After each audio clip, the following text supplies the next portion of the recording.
हरे कृष्णा। प्रत्येक दिन प्रातः काल में आने वाली सूर्य की पहली किरण न सिर्फ हमारे दिन में और जीवन में उजाला लेकर आती है, अपितु एक आशा भी लेकर आती है, कृतज्ञता का सवेरा लेकर आती है कि आज हम फिर एक बार एक नया दिन आरंभ करने जा रहे हैं। कृतज्ञता इसलिए कि ईश्वर ने हमें अखूट संपत्ति दी है। अगर हम उसको समझ पाए तो हमारा जीवन सकारात्मक ऊर्जा से भरा हुआ है। अगर हम उसको देख पाए तो हमारे जीवन में अनंत संभावनाएं हैं। अगर हम उसका इस्तेमाल कर पाए तो बस प्रयास करना है उस दिशा में देखने की। इसी विचार के साथ आप सबका स्वागत है आज की हमारी पौष मास की कथा श्रृंखला में।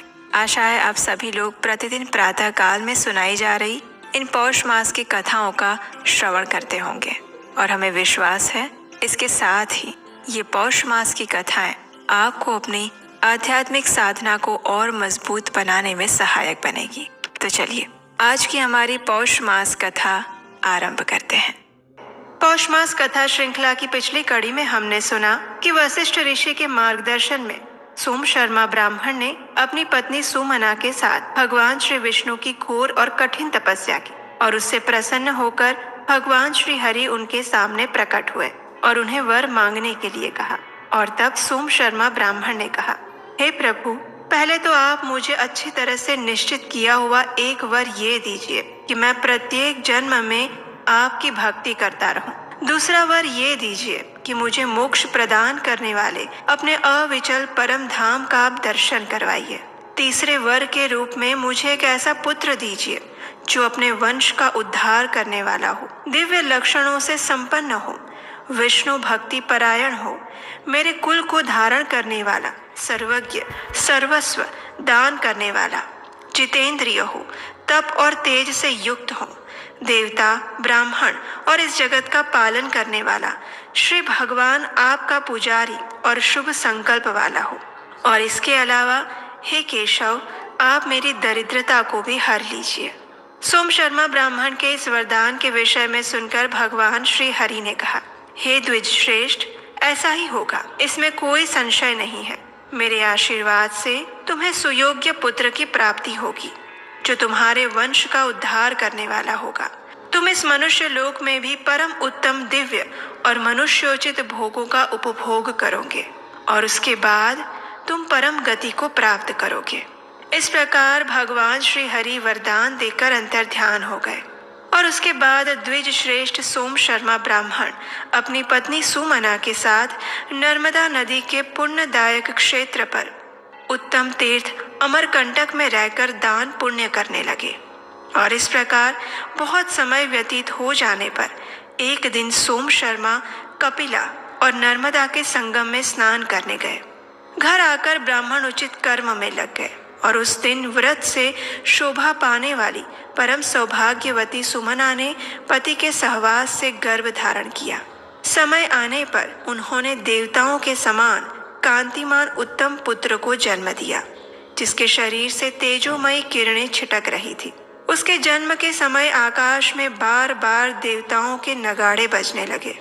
उसके बाद स्वयं ब्रह्मा जी देवताओं के साथ उस स्थान पर आए और स्वस्थ चित्त से उस बालक का नाम उन्होंने सुव्रत रखा।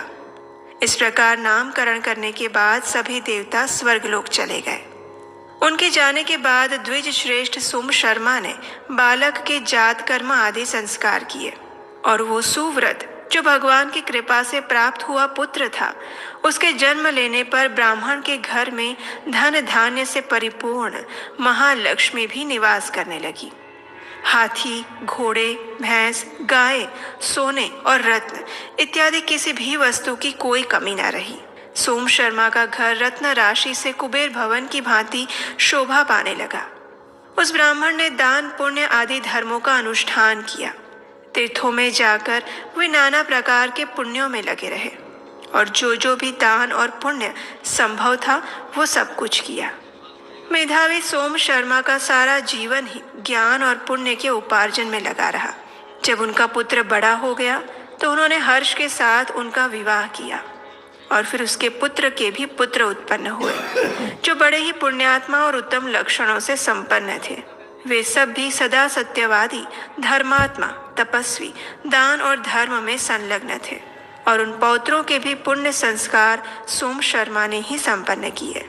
श्रील सूत गोस्वामी ने कथा को आगे बढ़ाते हुए कहा, एक समय महर्षि व्यास ने अत्यंत विस्मित होकर भगवान ब्रह्मा जी से सुव्रत का सारा उपाख्यान पूछा था और तब ब्रह्मा जी ने कहा था, सुव्रत बड़ा मेधावी बालक था। वो बाल्यकाल से ही भगवान विष्णु का चिंतन करता। उसने गर्भ में ही पुरुषोत्तम भगवान श्री नारायण का दर्शन किया था। पूर्व कर्मों के प्रभाव से वो सदा भगवान के ध्यान में लगा रहता था। वो गायन, विद्या अभ्यास और अध्यापन करते समय भी शंख चक्रधारी उत्तम पुण्यदायी भगवान पद्मनाभ का ध्यान और चिंतन करता और इसी प्रकार वो अन्य बच्चों के साथ भी खेलता। वो मेधावी था, पुण्यात्मा और पुण्य में प्रेम रखने वाला था। उसने अपने साथी बालकों का नाम अपनी ओर से परमात्मा श्री हरि के नाम पर रख दिए थे। वो महामुनि था और भगवान के ही नाम से अपने मित्रों को भी पुकारा करता था। ओ केशव, यहाँ आओ। चक्रधारी माधव, बचाओ। पुरुषोत्तम, तुम ही मेरे साथ खेलो। मधुसूदन, हम दोनों को वन में चलना चाहिए। इस प्रकार श्री हरि के नाम ले लेकर वो ब्राह्मण बालकों के साथ खेला करता था, उन्हें बुलाया करता था। खेलने, पढ़ने, हंसने, सोने, गीत गाने, देखने, चलने, बैठने, ध्यान करने, सलाह करने, ज्ञान अर्जन करने और शुभ कर्मों का अनुष्ठान करने के समय में भी वो श्री भगवान को ही देखता। सदैव जगन्नाथ, जनार्दन आदि नामों का उच्चारण किया करता। तृण, काष्ठ, पत्थर, सूखे और गीले सभी पदार्थों में वो धर्मात्मा बालक श्री केशव को ही देखता। सुमना का पुत्र ब्राह्मण सुव्रत बड़ा बुद्धिमान था। वो आकाश में, पृथ्वी पर, पर्वतों में, वनों में, जल, थल और पाषाण में संपूर्ण जीवों के अंदर भी भगवान नृसिंह देव का दर्शन किया करता था। इस प्रकार बालकों के साथ खेल में सम्मिलित होकर वो प्रतिदिन खेलता और मधुर अक्षर और उत्तम राग से युक्त गीतों द्वारा श्री कृष्ण का गुणगान किया करता। सुव्रत कहता, संपूर्ण देवता सदा भगवान श्री मुरारी का ध्यान करते हैं, जिनके श्री अंगों के अंदर संपूर्ण जगत स्थित है।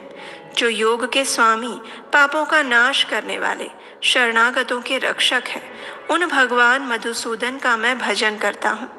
जो संपूर्ण जगत के भीतर सदा जागते और व्याप्त रहते हैं, जिनमें समस्त गुणवानों का निवास है, जो सब दोषों से रहित है, उन परमेश्वर का चिंतन करके मैं सदा उनके युगल चरणों में मस्तक झुकाता हूँ। जो गुणों के अधिष्ठान है, जिनके पराक्रम का अंत नहीं है, वेदांत ज्ञान से विशुद्ध बुद्धि वाले पुरुष जिनका सदा स्तवन किया करते हैं, उन सर्वरूप भगवान श्री नारायण की मैं शरण ग्रहण करता हूँ।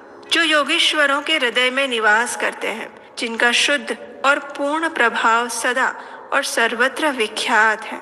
हे देव, मैं दीन हूँ, आप अशुभ के भय से मेरी रक्षा कीजिए। संसार का पालन करने के लिए जिन्होंने धर्म को अंगीकार किया है, जो सत्य से युक्त संपूर्ण लोकों के गुरु, देवताओं के स्वामी, लक्ष्मी जी के एकमात्र निवास स्थान, सर्वस्वरूप और संपूर्ण विश्व के आराध्य हैं, उन भगवान के सुयश का मैं सुमधुर रस से युक्त संगीत और ताल लय के साथ गान करता हूँ। इस प्रकार सुमना का पुत्र सुव्रत दोनों हाथों से ताली बजाकर ताल देते हुए श्री कृष्ण के सुयश का गान करता और बालकों के साथ सदा प्रसन्न रहता। बाल स्वभाव के अनुसार खेलता और भगवान विष्णु के ध्यान में लगा रहता। जब अपने सुलक्षण पुत्र सुव्रत को खेलते हुए देखकर माता सुमना उसे बुलाती, कहती, बेटा आ जाओ, कुछ भोजन कर लो, तुम्हें भूख सता रही होगी। तो ये सुनकर वह बुद्धिमान बालक सुमना को उत्तर देता, माता, भगवान का ध्यान महान अमृत के समान है, मैं उसी से तृप्त रहता हूँ, मुझे भूख नहीं सताती। इस प्रकार भोजन के आसन पर बैठकर जब वो अपने सामने मिष्टान्न परोसा हुआ देखता तो वो कहता, इस अन्न से भगवान विष्णु तृप्त हो। वह धर्मात्मा बालक जब सोने के लिए जाता तो वहां भी श्री कृष्ण का चिंतन करते हुए कहता, मैं योग निद्रा परायण भगवान श्री कृष्ण की शरण में आया हूँ। इस प्रकार भोजन करते, वस्त्र पहनते, बैठते, सोते, उठते समय भी वो श्री वासुदेव का चिंतन करता। उन्हीं को सब वस्तुएं अर्पित करता और इस प्रकार वो दिन प्रतिदिन बड़ा होता गया।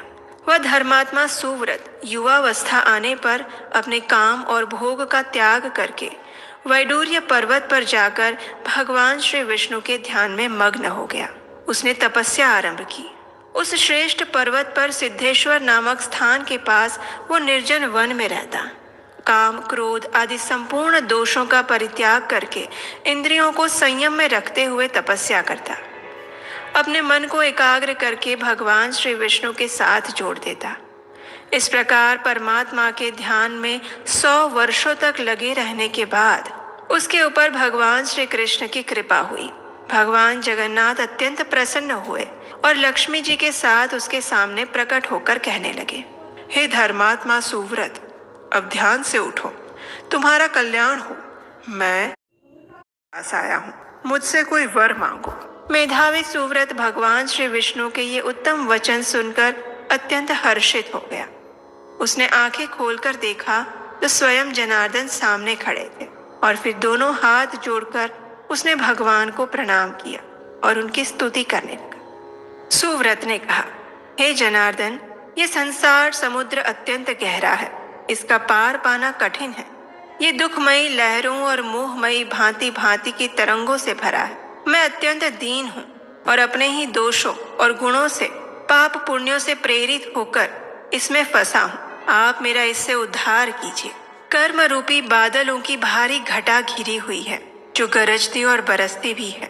मेरे पातकों की राशि विद्युत लता की तरह उसमें थिरक रही है। मोह रूपी अंधकार समूह से मेरी दृष्टि, विवेक, शक्ति नष्ट हो चुके हैं। मैं अत्यंत दीन हो रहा हूँ। हे मधुसूदन, मुझे अपने हाथ का सहारा दीजिए। ये संसार एक महान वन है, इसमें अनेक दुख रूपी वृक्ष हैं। मोह रूपी सिंह इसमें निर्भय होकर निवास करते हैं। इसके अंदर शोक रूपी प्रचंड दावानल प्रज्वलित हो रहा है और उसकी आंच से मेरा चित्त संतप्त हो उठा है। हे कृष्ण, इससे मुझे बचाइए।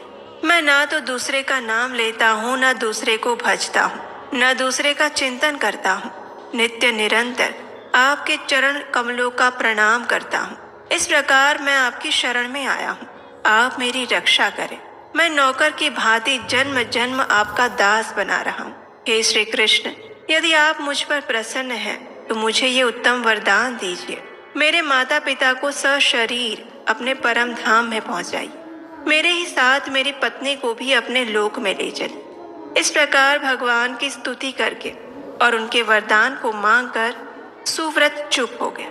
और तब भगवान श्री हरि ने कहा, हे ब्रह्मन, तुम्हारी ये उत्तम कामना अवश्य पूर्ण होगी। और इस प्रकार सुव्रत को वरदान देकर भगवान श्री हरि अंतर ध्यान हो गए और सुव्रत के साथ ही सुमना और सोम शर्मा भी वैकुंठ धाम को प्राप्त हुए। तो ये थी आज की हमारी पौष मास कथा। हमें आशा है कि ये कथा आपको अच्छी लगी होगी और आपने शायद पहले नहीं सुनी होगी। इस कथा को अपने मित्रों और परिवारजनों को भी शेयर कर दीजिए। ये अत्यंत पुण्य फलदायी कथा है जिसका श्रवण करने से मनुष्य के भौतिक कल्मश दूर हो जाते हैं और वो भगवान श्री हरि की कृपा प्राप्त करता है। इस विशेष पौष मास में भगवान श्री हरि की ऐसे ही प्रमाणभूत शास्त्रों से ली गई कथाओं को सुनते रहने के लिए आपके अपने चैनल को सब्सक्राइब करके रख लीजिए, नोटिफिकेशन ऑन रखिए और हम आपसे मिलेंगे बहुत जल्द इसी मास की पुण्य कथा की अगली कड़ी के साथ। हरे कृष्ण।